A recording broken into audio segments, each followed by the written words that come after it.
It was a story that Madhya Pradesh wanted to end with a gentle rap on the knuckles of the guilty. And there's a reason why.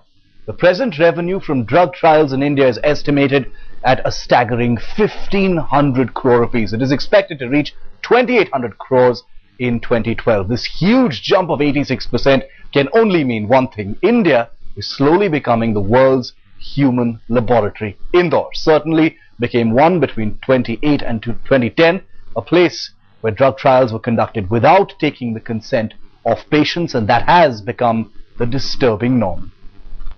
How did you select these 20 patients?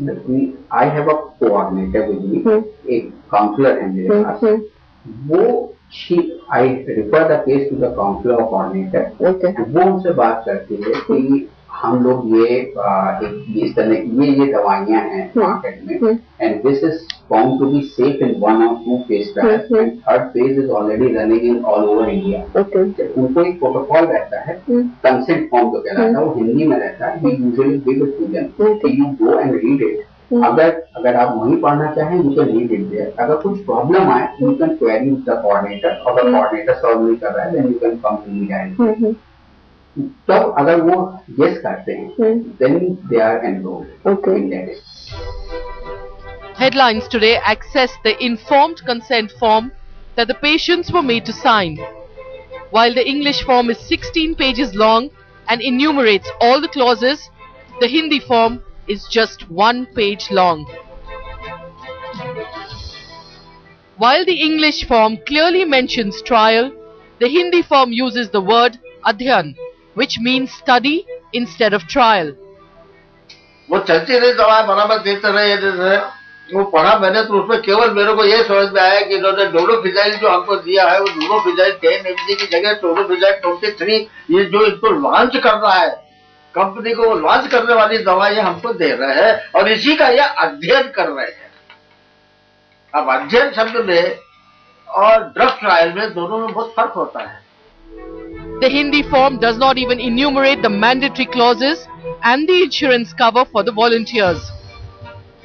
Headlines today exclusively accessed insurance papers for the drug trial, which clearly mentions that the patients are only insured for bodily injury, but not in cases that resulted due to mental anguish or mental illness. Mental illness also includes mild form of diseases like insomnia, depression and sexual malfunction.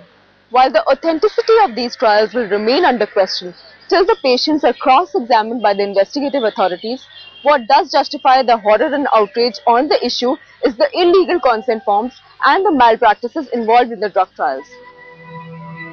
Headlines today access the report of Madhya Pradesh's Economic Offences Wing, which probed the issue.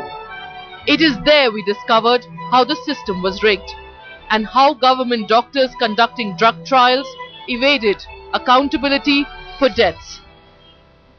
When the doctors conducted private trials, they could arrange for independent ethics committees to monitor their trials, because of which anyone who can put together a minimum of 7 people with certain qualifications can run an independent ethics committee and charge to clear clinical trials.